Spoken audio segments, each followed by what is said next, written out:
So this afternoon, I was going to say we're going to shift gears, but not really.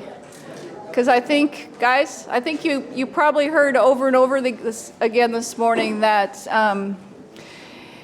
there's a lot of controversy and confusion. And the bottom line always ends up that it's about the people. It always ends up being about the people at the end.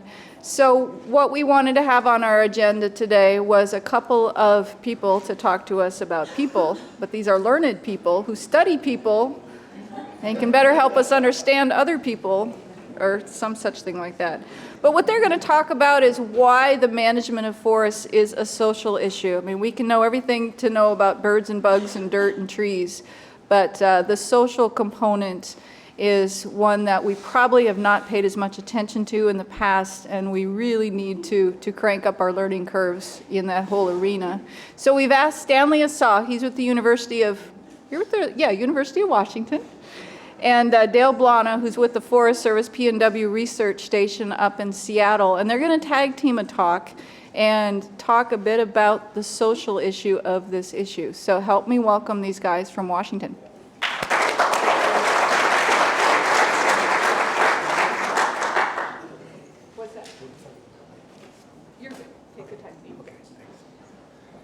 Thank you all, and thanks, Cheryl.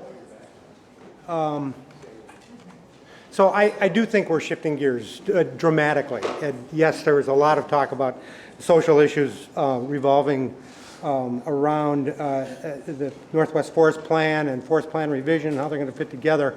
But Cheryl really asked us to talk about two really broad topics. And so bear with me. One is what makes forest management a social issue. And when I told Stanley about this topic, he said, wouldn't it be easier to ask what doesn't make it a social issue? And it also made me think of Jerry Franklin's famous dictate that forestry is actually a social science. And then she also asked us to address how we assess what the public wants. So both of those questions are whole graduate degree programs, and we're gonna try and scrunch it in to as short a period as possible. Okay, so I'm going to take more of the agency perspective, talk about why it's a social issue, or why forest management is a social issue in general, and what I think needs to be assessed, what assessment criteria for what the public wants are, or what some of the key characteristics are. For the social issue, I want to talk about increasing demands and decreasing capacity to meet social demands. The all lands, all hands approach, which Secretary Vilsack sees as the new vision forward for the Forest Service. The Ecosystem Services Initiative that's recently been adopted by the agency. And then I want to revisit the old ecosystem management paradigm and talk about what the implications are and what I see the implications may be for the future for forest management. So in terms of increasing demand but decreasing capacity, this is sort of my rah-rah outdoor recreation slide. Most of my research has been in recreation in the past, and I just like to point out both the importance of recreation, including that recreation provides 50 to 60% of the Forest Service's contribution to gross domestic product in the country. They have a brand new sustainable recreation framework. Connecting with Urban America is a new initiative. Kids in the Woods, a new initiative that we've been pursuing for the last 5 or 6 years. But if you look at the bar in the middle, the very lowest bar in the middle, that is the outdoor recreation component of the budget for research. And I know NFS has a much better recreation budget, but even they've seen 10% declines in the last decade. It's about 2 to 3% of the Forest Service budget goes towards studying recreation and recreation uses. So what has become the outcome of that is an increased emphasis in volunteerism, partnerships, and those are social issues, obviously, for forest management. But I also wanted to put recreation specifically in a much broader context of human uses of the national forests that have to be considered in forest management. This is a diagram that Lee Cerveny, who's a scientist on my team in Seattle, has put together after doing numerous mapping exercises with people, asking them where they go on public lands how they use it and how they value public lands on the Mount Baker Snoqualmie, Olympic National Forest. They're just starting a new project with the Deschutes National Forest to understand how to use mapping of people's values and uses in the forest planning process. And I think Liz Grinspoon, who's going to be speaking next, is going to talk a little bit more about that effort in the planning process. But in addition to recreation, which is the top circle, you've got outdoor work, for example. People who work in the woods, timber harvest, grazing, restoration activities now that are becoming more and more important, and all the linkages with local communities. Subsistence uses, tribal uses are becoming more and more important, and gathering activities and other activities related to subsistence and human uses of special forest products. Stewardship is becoming much more important, including volunteer stewardship and working in partnerships. So all of that, that whole picture there, we barely scratched the surface in terms of the information and the data that we have related to those human uses, and all of them want a piece of what the next Northwest Forest Plan, what forest plan revision, and what timber harvesting may look like in the future. I don't know how many of you heard of the all lands approach, but as I mentioned, Secretary Vilsack a few years ago did a fairly famous speech in which he sort of reoriented the mission of the Forest Service to take more of an all lands approach. So not only looking at activities within boundaries and managing for forest management within forest boundaries, but looking across and collaborating across other ownership types and jurisdictions. So this is the Olympic Peninsula. It's one of my favorite illustrations of taking an all lands approach, what it could look like. The dark green, the light green in the middle is Olympic National Park. The dark green necklace around the edges is the Olympic National Forest. The purple, the purple areas are DNR, state lands. Beige areas are tribal lands. The white is private. It's a UN International Biosphere Reserve, and it's a World Heritage Site on the Olympic. So working across all lands and coordinating with other uses and jurisdictions and figuring out what the Forest Service role within that context would be is a fairly major social issue. We also have a new Ecosystem Services Initiative, borrowing from the Millennium Assessment 2005 report, in which any benefit that people obtain from nature is an ecosystem service. And the Millennium Assessment has a fairly detailed categorization of what they mean in terms of provisioning services, regulating services, cultural services, and supporting services. And the idea is to monetize the effects of those services where possible, quantify those effects, or at least describe them in such a way that they can begin to enter a planning process and a political and decision-making process in a way that everybody can relate to and can understand. So ecosystem services has been mentioned 7 times in the new 2012 planning rule, and primarily starting from the Millennium Assessment categorization, the job of the National Forest is to try to figure out how to use ecosystem services in a fairly systematic and detailed way to help inform management and inform decision making.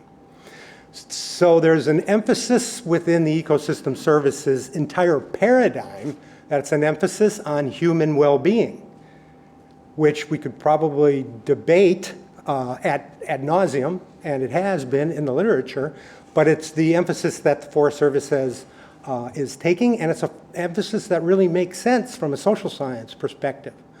Looks all across the multiple use mandate, can provide common metrics so that the public decision makers can all understand what some of the implications of management actions are, and it can also help generate political support, social support, and more funding, because it's the lack of funding revenues from the decline in timber harvest. That's one of the things that's making forest management capacity decrease. So it's being looked at as a paradigm and a research effort in forest planning that we've just begun to start talking about what quantifying or describing ecosystem services might look like in management process. And then I wanted to, why is this a social issue? The last topic I wanted to talk about was I wanted to take you back a decade or so to the three-legged stool, the ecosystem management criteria developed in the late 90s, primarily around Northwest forest planning issues and other controversies related to how do we understand better how to integrate social, ecological, and economic factors in decision making. I've got I taught a whole class on ecosystem management, so I have an entire lecture I could give you on just ways of integrating across and working in the middle in the intersection of those three circles. And the one message I want to leave you with is that the management implications are often not obvious. So, for example, in my own field, in recreation and recreation management, recreation carrying capacity is a big emphasis area in terms of a management tool, and that basically means looking at the most heavily used site, figuring out what's the correct number of people, and then limiting use or even closing areas in order to protect the environment. Well, ironically, that could be perhaps one of the worst things you can do for the physical environment and for ecological sustainability, because as people disperse and find other areas to pursue their recreation and their gains, they actually increase impacts by going into areas that aren't already heavily impacted. So it often makes more sense ecologically, socially, and economically to keep people concentrated in heavy use areas and manage those areas better for ecological sustainability and possibly economic feasibility. And ironically, dispersing people is not ecosystem management on any criterion, because you're increasing ecological impacts, you're making it harder and more expensive to manage those uses, and it's not as socially acceptable. So I'm a strong supporter of us not forgetting the key jugular elements of the ecosystem management criteria.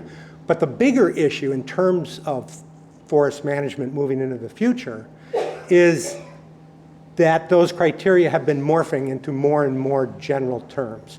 So about 5 or 6 years ago, Forest Service publications started showing, moving from the decision criteria on the left to the very general environment, society, and economy, which is basically everything.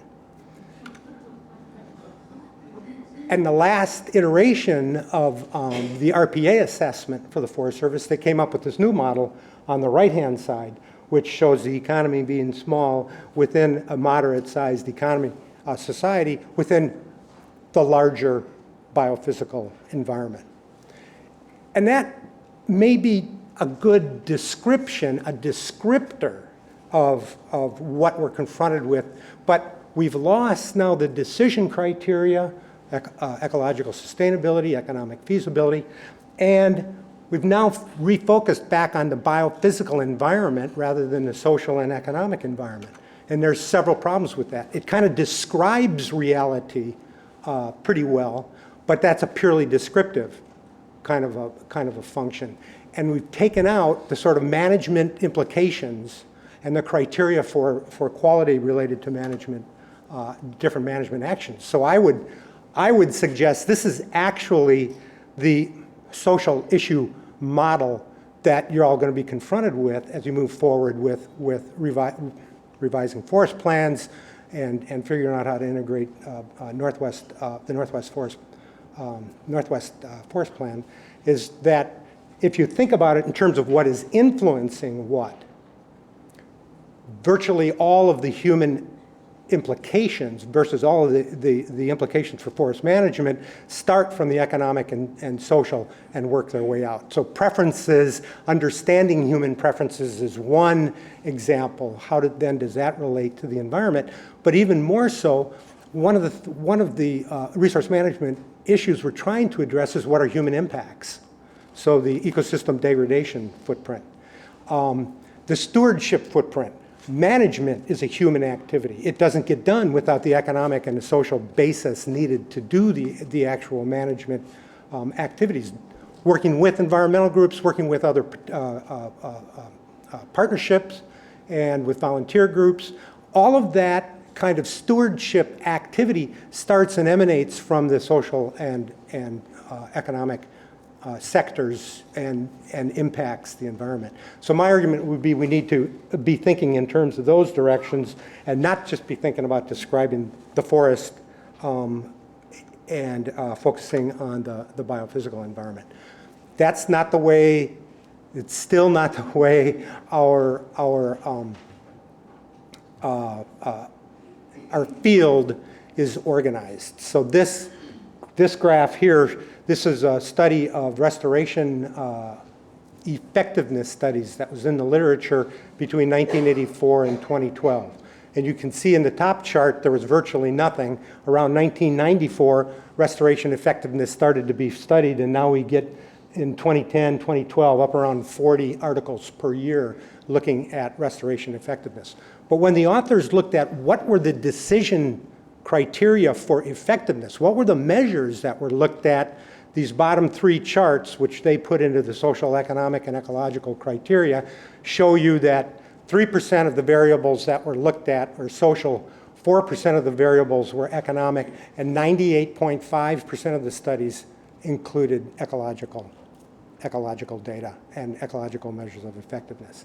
So I would basically argue until we have a little bit more balance in the view, both in terms of the agency research and data, as well as evaluation and restoration, we're looking at a fairly imbalanced ecosystem focusing primarily on the biophysical environment. So I am running short of time. I just wanted, in terms of assessing what the public wants, again, that's a massive question. I just wanted to leave you with three ideas that are important for understanding how we assess the social environment, what the public wants. And one is that it's context dependent. And I saw the interaction about debates about what the public really wants and what the whether they prefer old growth or not, and harvest, and what agencies they try. I can tell you that those are broad overgeneralizations. And most of dealing with public and with what the public wants and with public issues has to be context dependent. Imagine if you're a biologist, which I know most of you are, and somebody comes in and says, tell me how to assess the biological environment. And the question is going to, for what? What actions? What are the treatments? What are the possible treatments? What scales are we talking about? What are the existing uses on those lands? All those questions become critical to understand what the public wants related to forest restoration. Public engagement and social assessment are both critical. We hear a lot about the collaboratives and collaborative efforts and getting public engagement from the public. That is a very, very different activity from understanding and assessing public attitudes and preferences and opinions in the abstract. The assessment process needs to be systematic, needs to be based on good survey or research, representative research techniques. The public engagement component is much more collaborative, interactive with small groups. You're going to hear completely different things and have completely different answers, but yet we're so dominated by the public engagement and collaboration end of the scale that we often lose sight that we're not hearing more representative input from the public. And finally, linking people to the land, and I was going to give you an example, but I've kind of overstepped my bound. This I'm referring to, we are so far behind in social science, we can't even tell you what people are doing or where they are on a regular basis, and it's not being mapped well. And again, Liz is going to give you an example of a project she's working on with a scientist on my team. They're looking at exactly how to do that. How do we put people on the land and understand what they're doing, where the hot spots are, where the conflicts are, where the impacts are, so we can use them in data layers along with vegetation data layers and with habitat data layers and with hydrological data layers. So that's a mouthful in a short amount of time, but I would like to now turn it over to my esteemed colleague from the University of Washington, Stanley Asa.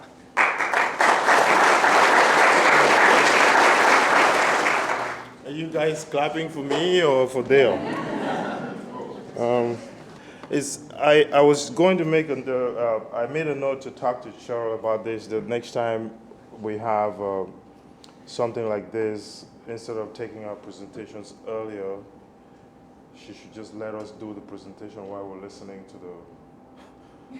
the ecological side of the social reality of ecology and management. And I also do tell people that I've aged a lot. Okay. I've aged a lot over the last 3 years. When I was a lot younger, it feels like 20 years ago, my feelings used to get really hurt a lot when people ask me to come talk about the obvious, like what makes management a social issue. And so I worked with my therapist and okay. I worked with my therapist and it helped me understand that what is so obvious to me isn't obvious to a lot of people. And two, that if it was so obvious, I wouldn't have a job. You know, it's amazing how much job security can make you feel better about yourself. And I don't know how many of you are here because it's your job to be here. But we'll talk about that a little bit. As I sat here listening and redoing my presentation in my head, I heard some few things that sort of even made my feeling, I felt like I was at therapy, and this is one of them. When Mrs. Sexton, and I don't know if I'm pronouncing the name right, said, she had a slide about the last slide, and it was about controversies or consequences, and she said, we don't have a visual for it. It seems like you could connect that to we don't have an understanding for it because it's about people.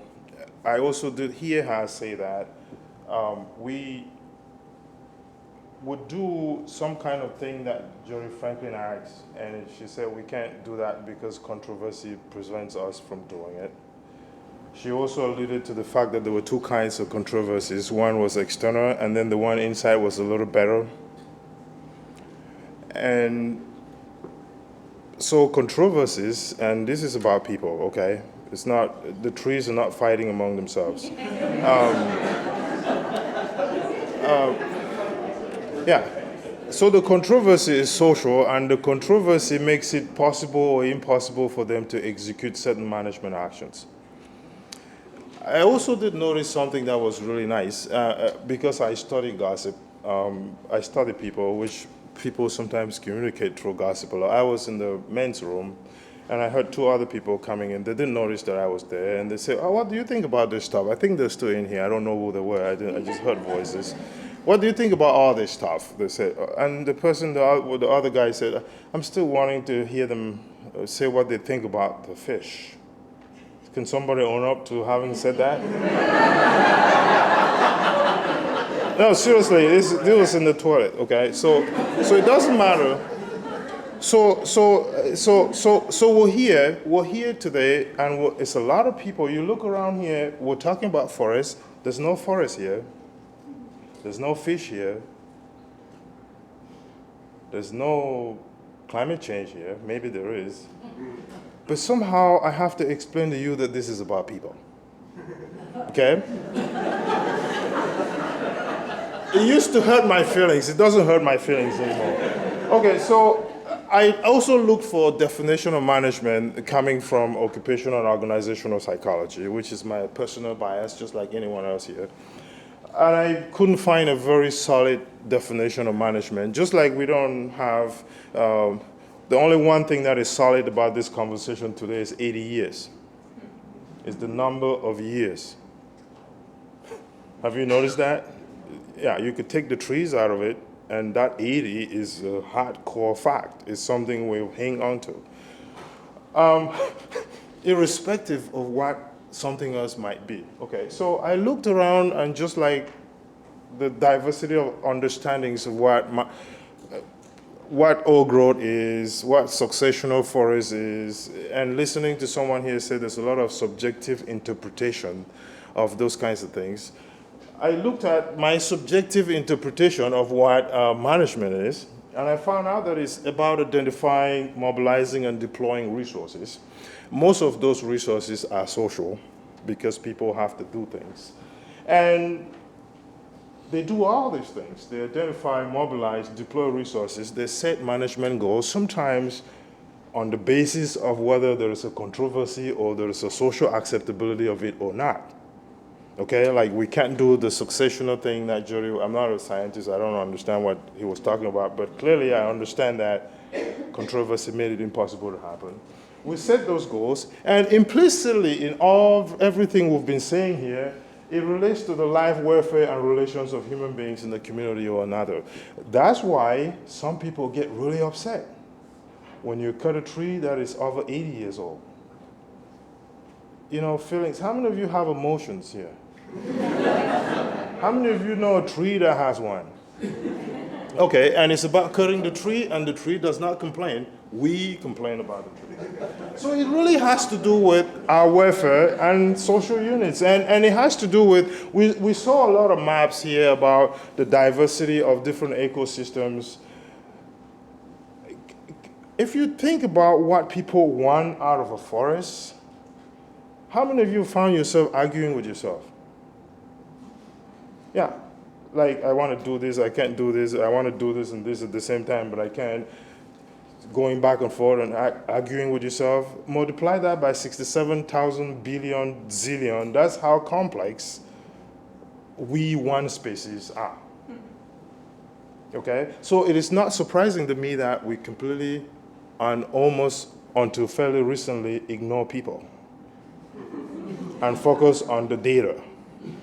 That is easy to count, not necessarily, it's relatively easy to count, it doesn't talk back to you, and somehow then the controversy stops you from executing your actions. But it's all people.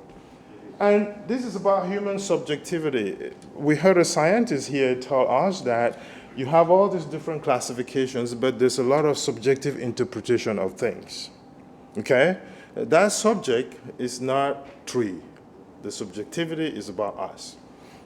And that's important. And my argument is moving us to science because it drives a lot of management. And I should have put that drive in quotes because it actually drives it not necessarily directly. And here is a little bit why. Okay? I want to remove the science from the science and put the attitude in the science. Because sometimes we forget that science is done by people and they do it according to a certain set of specified rules. So if you're a GIS person, you have protocol. If you are a silvicultural person, you have protocol. If you are the other kind of ontologist, you have your protocol, and those protocols are not the same. It is also true that because of that, every science is a social science because it involves a lot of human learned behavioral attributes and therefore a culture.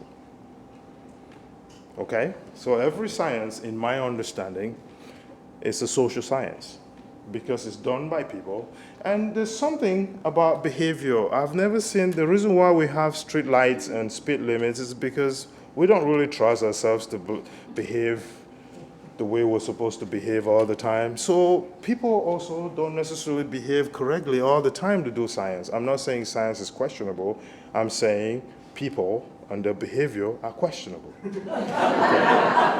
Because I'm removing the science out of the science and bringing the attitude and behavior into science. And why am I doing this is because I want to continue to say the obvious, that this whole idea about forest management is really about people doing all kinds of different things, wanting all kinds of different things, and we're struggling with understanding what we have in common and taking that commonality to be the driver of what we should be doing. And why are we struggling to do that?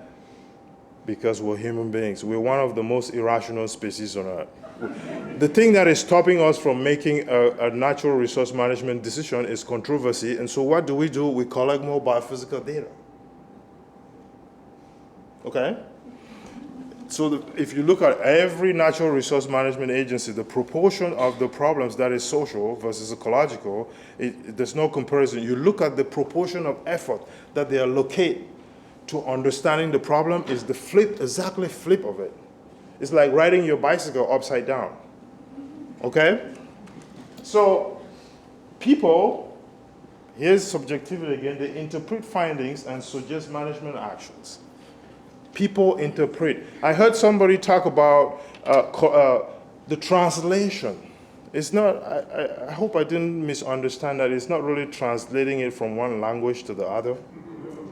It's really about taking what you want out of something and making it into a context that fits your needs, your values, your beliefs, and then projecting that back onto an environmental problem that you have.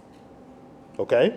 And it is important for us to understand what kinds of things produces one translation from the other translation. Not to say that science in itself is unimportant. Without science, we would be nowhere. But it's equally the same about people. So most of the things we do, and here is something I wanted to point to this. There was an email that was sent to all of us, and that was a data point for me. It said that there's a reason, or some judge, and we've noticed today there's 80 to 160 years could be old growth, and it depends on the context. Some old growth forest doesn't have the structural characteristics when they're 120 years old. Some ones younger than 120 years or 80 years old have the structural properties of old growth. So it depends. And you know what happens to the depends? It disappears. By the time we're talking about what I want, so I take the 80 to 140, I project it on my values, my needs, what I want, I send it back to you, my translation. It's a very good word, whoever used that, because it tells you that something gets transformed from one language to another, even though it's still English.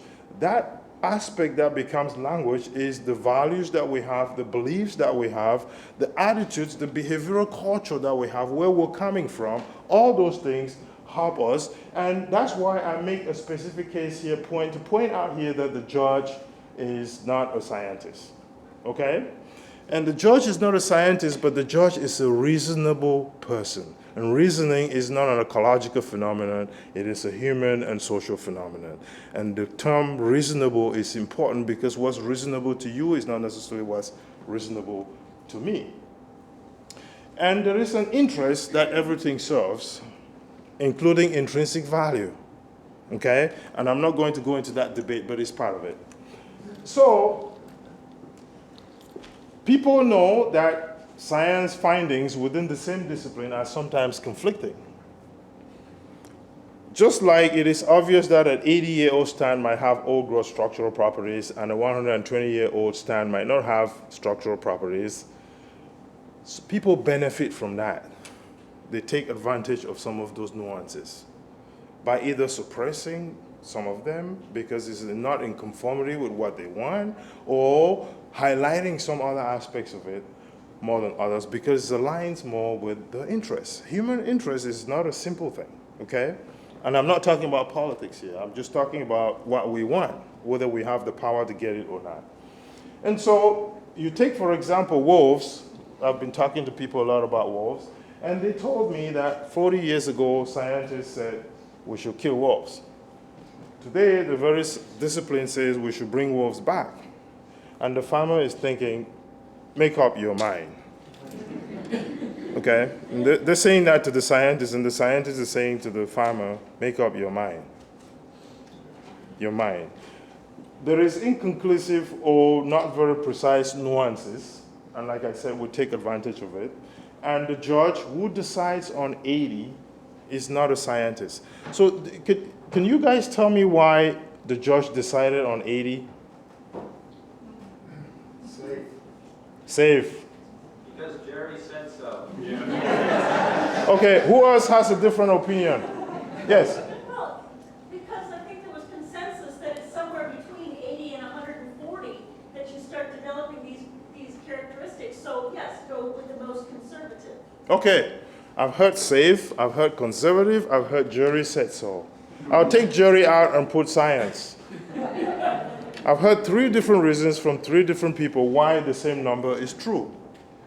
You get to see the idea of complexity in social issues as a management issue. 3 people have 3 different reasons why 80 is a number, okay? And we do make management we make management decisions based on our judgment, not necessarily based on science itself. Even if we hang on to scientific values, that's an important thing. Knowing why that judgment is made the way it is very, very critical for any kind of management that we do.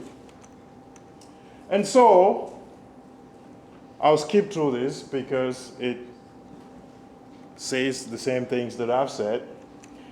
And I'll go to assessments and say two critical things about assessment. I'm not going to cover the whole kinds of all different methods in which you can assess things. But some of the things we've noticed about making public assessments, which are different from public engagement. When you're engaging the public, you're looking for the engaged. Those of you who are here because you have a very strong vested interest in this, not necessarily a stake. Your stake is not necessarily bigger than the guy who works at the timber industry or the guy who is in a conservation firm and is not a representative of the conservation group here. Okay?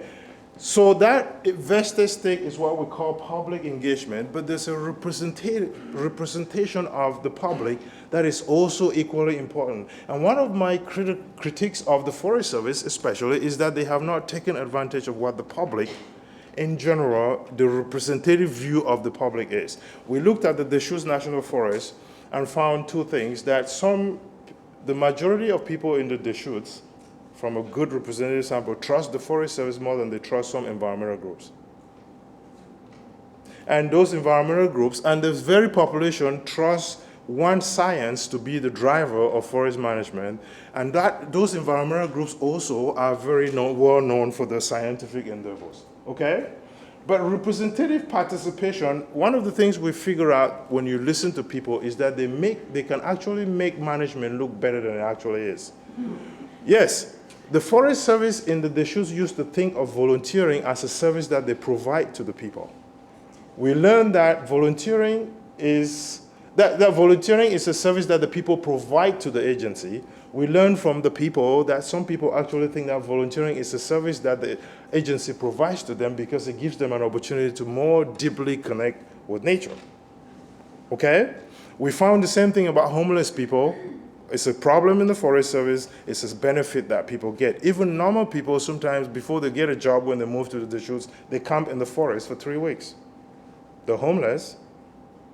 Okay, so those social nuances and understanding people can give you a better insight about management than you can think about it when you're looking at trees and drawing GIS maps about them.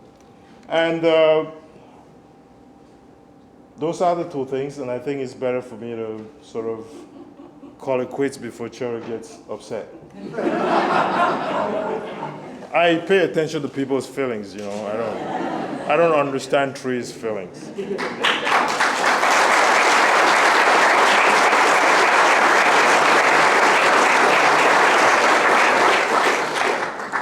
Does anybody have one burning question for Stanley or Dale? I think he probably woke you all up after lunch. He's good at that. One down in front, and then we'll have to move on. Well, I heard both you gentlemen, excellent presentation, talk about valuing ecosystem services on the one hand, and then express chagrin. Maybe I misinterpret that when the ecological monitoring, 94%, that's out of balance. If those ecological services are correctly valued, which they almost have never been in this society, ever. If they were assigned their true value, would that not make that completely imbalanced if ever that did happen? It's not happening now, maybe perhaps only in monitoring. So in other words, and then when you talk about the subjectivity, we don't hear anything about the history. We hear numbers. We hear 347 million board feet of old-growth clear cuts in the Umpqua National Forest for decades. And then we sit here and wonder why we have these little patches here and critical habitat here. We're tied up here. There's social controversy. There's history. Have you noticed that we sort of wind people up sometimes? And that's good. I mean, there's nothing wrong with that. Yeah. Great presentation. Thank you. But the point here, he's just making our point even more salient. Okay, he believes that science has not been accurate enough. We said that science is not. It has subjectivity in it. He believes that his ecosystem valuations have not been done accurately or comprehensively enough, especially cultural ecosystem services. What makes somebody hug a tree and not want any big tree, no matter what, whether it's 80 years old or not, to be cut? And those, in your view, even with the 94% or 98% effort being made to assess ecological phenomena, we still are not doing enough. The argument we're making is not whether ecological sciences is enough or not. I'm not an ecologist. He's not. The argument we're making is that the efforts allocated to understand ecological systems is not commensurate with the effort that is being made to understand the social dynamics of those very things, including understanding your viewpoints about what is sufficient ecological science or not. Does that answer your question? Oh, comment? Okay.